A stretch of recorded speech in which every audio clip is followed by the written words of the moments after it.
Hey there, photo enthusiasts. Welcome back to our channel, where we make tech tricks simple and fun.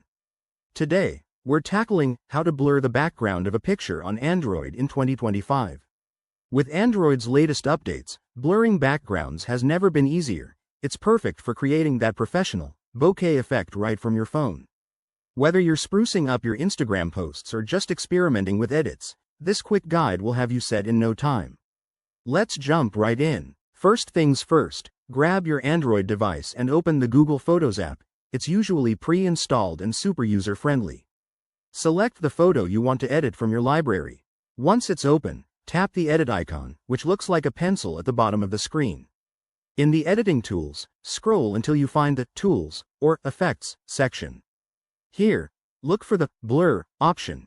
In 2025, Android has enhanced this with AI-powered tools for more precise results.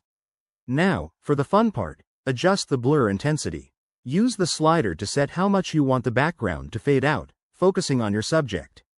Pro tip: if your photo doesn't have a clear subject, use the Auto Detect feature, which is new in recent updates, to let the app do the work.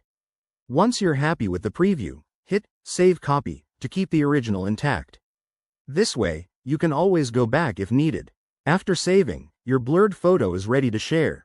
Head over to your gallery or social media apps to post it. Remember, practice makes perfect, so try this on a few photos to get the hang of it. If you're using a third-party app like Snapseed for more advanced edits, the process is similar. Just import your photo and apply the blur filter. Thanks for watching. If you found this helpful, give it a thumbs up and subscribe for more Android tips. Drop your questions in the comments below. I'll see you in the next video.